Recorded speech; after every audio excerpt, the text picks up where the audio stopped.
$200,000 a year. Say that out loud. That is a number that, for most of human history, would have placed a person firmly in the upper tier of economic life, the kind of income that meant private schools, early retirement, conversations, and the quiet confidence of financial security. And yet in 2026, a growing and deeply unsettling pattern has emerged across the United States, Canada, the United Kingdom, and Australia. People earning $200,000 a year are running out of money before the month ends. They have almost nothing saved. They feel financially trapped. And the terrifying part is that by every traditional metric, they are doing everything right. This is not a story about overspending.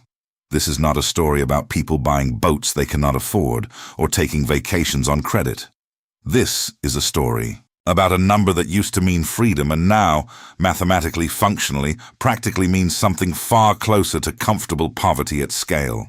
And if you earn anywhere between $150,000 and $300,000 a year, what you are about to hear is going to reframe every financial decision you thought you had already figured out. Let's start with the numbers, because the numbers are where the cognitive dissonance lives. The federal poverty line in the United States for a family of four sits at $31,200 in 2026. A household earning $200,000 is earning 6.4 times that amount. By the ratio alone, they should be wealthy. But here is what actually happens to that $200,000 before it ever becomes a life. Federal income tax at the married filing jointly bracket for income between $183,400 and $578,100 sits at a marginal rate of 32%. Add Social Security tax at 6.2% on the first $168,600 of income. Medicare tax at 1.45% on all income with an additional 0.9% surtax applied. At $200,000 for single filers and $250,000 for joint filers. Add state income tax. In California, that's 13.3% at this income level. In New York, it's 10.9%. In Illinois, it's a flat 4.95%. But property taxes in Cook County average $9,412 annually regardless. In Ontario, Canada, the combined federal and provincial marginal rate at $200,000 Canadian dollars reaches approximately 53.53%. In the United Kingdom, the £100,000 threshold, approximately $127,000, triggers personal allowance tapering that creates an effective 60% marginal rate on income between £100,000 and £125,000. You are not taxed at the rate of someone who is rich. You are taxed at the rate of someone the government has decided is rich, which is an entirely different thing. After federal tax, state or provincial tax, Social Security and Medicare, in a high-tax state like California, a household earning $200,000 takes home approximately $122,000. That is $10,166 per month. Now run the math on a median home in the metropolitan areas where $200,000 jobs are concentrated. In San Francisco, the median home price in early 2026 is $1,240,000. In Sydney, it is 1.4 million Australian dollars. In London, in zones 1 through 3, it is approximately £820,000. In Toronto, it is $1,060,000 Canadian dollars. A 30-year mortgage at a 6.8% interest rate on a $1,200,000 home with 20% down, $240,000 down, which takes years to save, produces a monthly payment of $6,294. Property tax in California on that home runs approximately $14,400 annually, or $1,200 per month. Homeowners insurance averages $220 per month in California. You are now at $7,714 per month before you have bought a single item of food. Add 2 children in childcare. The national average for infant full-time care in a major metro is $2,340 per month per child. That is $4,680. You are now at $12,394 per month, and you have not eaten, driven anywhere, clothed anyone, paid a utility bill, or set aside a single dollar for retirement. Your take-home was $10,166. You are already $173 underwater, and that is before the electricity bill, the car payment, the groceries, the health insurance premium your employer covers only partially, or the student loan payment on the 2 graduate degrees that got you to this income in the first place. The average graduate student loan balance for a dual-income professional household in 2026 is $94,000. At a 7% interest rate on a 10-year repayment plan, that is $1,092 per month. The math does not work. It has never worked. And that is precisely the point. To understand why this happened, you have to go back to a very specific economic moment. Not 2008, not the pandemic, but 1971, and then again to 1983, and then to the compounding decisions made between 1995 and 2020 that turned a manageable squeeze into a structural trap. In 1971, the United States severed the dollar's link to gold under Nixon. This was not inherently catastrophic, but it opened the door to monetary expansion that fundamentally changed the relationship between wages and asset prices. From 1971 to 2026, real wages for the top 20% of earners grew by approximately 162%. Asset prices, homes, stocks, private equity, commercial real estate grew by over 900% in inflation-adjusted terms in major metropolitan markets. Wages grew in a line. Assets grew exponentially. The people who already owned the assets accumulated wealth. The people who were earning toward owning assets spent more and more of their wages chasing prices that kept accelerating away from them. Then in 1983, the tax code changed again in ways that quietly compressed the effective benefit of being a high earner without being wealthy. The alternative minimum tax, originally designed to catch 355 ultra-wealthy Americans who had paid zero taxes in 1969, had its income thresholds left unadjusted for inflation for decades. By the early 2000s, it was ensnaring professionals earning $150,000 who had never been its intended target.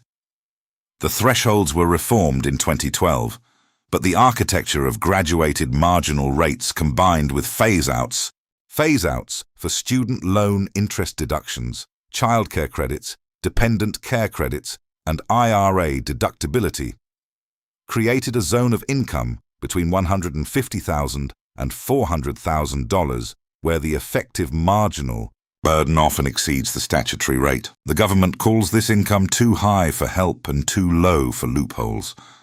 The wealthy have access to legal structures, S-corporations, qualified opportunity zone investments, carried interest, depreciation, recapture strategies, charitable, remainder trusts that functionally operate at tax rates far below what the $200,000 earner pays. This is not conspiracy. This is public tax code, available to anyone with a tax attorney and sufficient capital to deploy. The housing crisis of 2007 to 2012 delivered the final structural blow. The crash wiped out housing supply development for nearly a decade. Builders stopped building. Zoning laws in desirable cities hardened. Between 2012 and 2022, the United States built approximately 5.5 million fewer housing units than demographic demand required. When demand returned and supply had not, prices did not just recover, they compounded. The Federal Reserve held rates near zero for 13 years between 2008 and 2022 to stabilize the economy. This made borrowing cheap, which made asset prices rise further.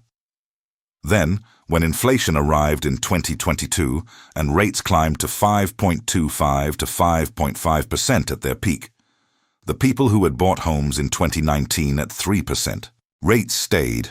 They were locked in by the math. Inventory froze. And the people arriving at their peak earning years in 2024, 2025, and 2026 faced a market where sellers would not move and prices would not fall. Meet Daniel.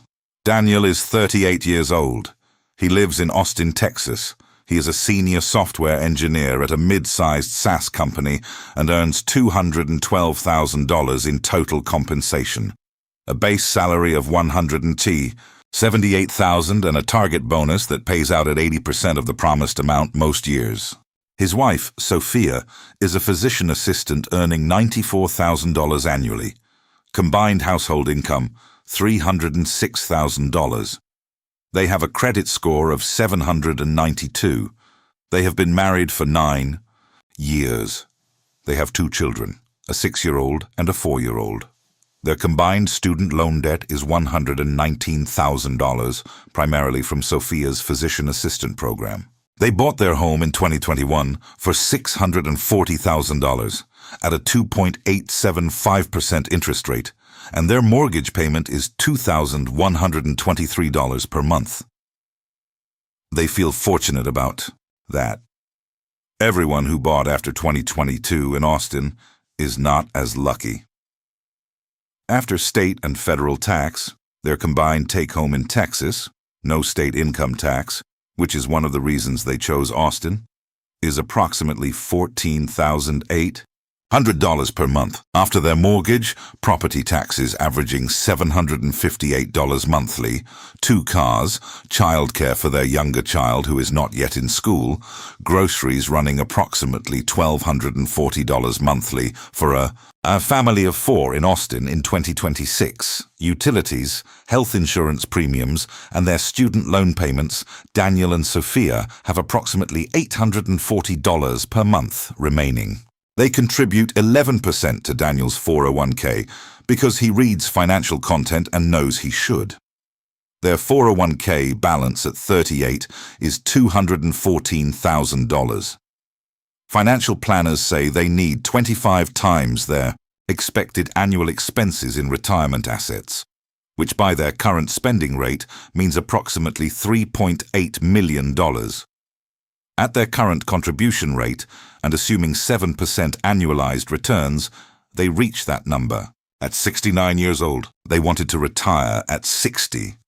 They are not irresponsible. They are not extravagant. They own 1 streaming subscription per platform like everyone else, not some uniquely profligate person buying yachts in their mind. They are the exact demographic this video is about. And if this story sounds like yours, if the specific numbers are different but the feeling is identical, then you already understand why this channel exists. Most people watching this right now are considering the same. Solution: earn more. Get the promotion. Take the extra project. Push the household income to $250,000, $300,000, and solve the problem at the source. This is the most rational instinct in the world, and it is also, in the specific tax and cost environment of 2026, one of the most reliably disappointing strategies available to you. Here is the precise reason. At $300,000 of household income in California, your marginal combined tax rate, federal, state, Medicare surtax, and payroll, reaches approximately 54.6%. Every additional dollar you earn above roughly $206,000 costs you more than 50 cents in taxes before it touches your life. Simultaneously, exceeding $250,000 as a married couple phases out your student loan interest deduction entirely, your childcare and dependent care credits completely, and your eligibility for Roth IRA contributions, forcing you into a backdoor strategy that most people do not know exists, and that carries its own administrative complexity and risk of pro-rata taxation if not executed precisely. Earning more in a marginally higher bracket without a corresponding restructuring of how and where that income is received does not solve the problem. It makes the problem more expensive. The solution is not more income inside the same structure. The solution is restructuring the structure itself. This outcome is not happening because high earners are financially illiterate or personally undisciplined. Research from the Federal Reserve's 2022 Survey of Consumer Finances, the most comprehensive, Wealth data collected in the United States shows that households in the 81st through 99th percentile of income, which in 2022 meant households earning between $130,000 and approximately $450,000, held a median net worth of $782,900. That sounds significant until you realize that the top 1%, households earning above $500,000, held a median net worth of $11.6 million. The gap between the high-earning professional class and the genuinely wealthy is not a gap of discipline or intelligence. It is a structural gap created by access to different financial instruments, different tax treatment, and the compounding advantage of having capital before the asset price. Acceleration of the past 3 decades. A 2023 paper published in the Journal of Economic Perspectives by economists Fabian Kinderman and Dirk Kruger found that for households in the top income quintile but below the top 5%, the primary driver of wealth accumulation failure was not consumption behavior, but rather tax drag on earned income combined with timing disadvantage in asset acquisition. They could earn. They could not retain enough of what they earned to acquire the assets that compound. And the people who had already acquired those assets before 2012 were watching their net worth grow at a rate that earned income could not match. So here is what actually changes the outcome, and it is specific enough to be worth writing down. The first move is to max every pre-tax vehicle before you touch anything else. In 2026, a 401k allows $23,500 per employee. If your plan allows after-tax contributions and in-service withdrawals, a mega backdoor Roth allows an additional $43,500 in after-tax dollars that can be converted immediately, a total of $67,000 per year per employed person in the household removed from your taxable income environment. For a dual-income household like Daniel and Sophia's, this alone can reduce taxable income by $47,000, moving a meaningful portion of their income to a lower bracket and preserving credits that phase out at higher adjusted gross incomes. This is not a loophole, it is the tax code working exactly as written. Most people simply do not know the specific mechanics. The second move is to stop treating your primary home as your primary wealth-building vehicle. Real estate builds wealth through leverage, depreciation, and rental income, not through price. Appreciation alone on a single owner-occupied home that you must sell to realize. A household with sufficient income and credit to purchase a small multi-unit property, a duplex, a triplex, a small apartment building, can use depreciation to offset rental income, deduct mortgage interest, property tax, insurance, and management costs against the income generated, and build equity using someone else's rent payment rather than their own labor. The IRS Schedule E is one of the most underused instruments available to professional earners. A duplex purchased at $550,000 in a growing secondary market can produce net rental income after expenses of $800 to $1,200 per month, while the depreciation deduction, based on the cost basis divided by 27.5 years, creates a paper loss that offsets other income when your adjusted gross income stays below $150,000 or carries forward until the property is sold when structured correctly. The third move is to get explicitly clear on which expenses are consuming capital versus which are building it. This is not about cutting lattes. It is about recognizing that a household spending $4,680 per month on childcare for 2 children, a real and unavoidable cost, needs to model exactly when that expense ends, what cash flow it frees, and what vehicle that freed cash flow enters the day it does. Most households let freed cash flow absorb into lifestyle inflation silently. The year the younger child starts public school, that $4,680 should have a named destination already written down before the school year begins. It should enter the mega backdoor Roth, or it should service the down payment fund for the rental property, or it should accelerate student loan payoff to free the next margin. The move is pre-allocation before the money arrives, not discipline after it disappears. The fourth move is to understand what income structure you are in and whether a different structure is accessible to you. Employees pay payroll taxes on 100% of their earned income.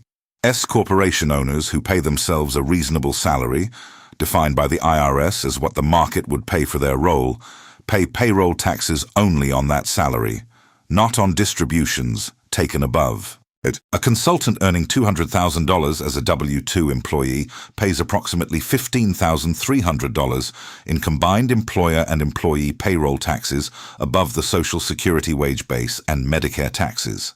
The same consultant earning $200,000 through an S corporation, paying themselves a reasonable salary of $110,000, pays payroll taxes on that $110,000 and takes the remaining $90,000 as a distribution not subject to self-employment tax.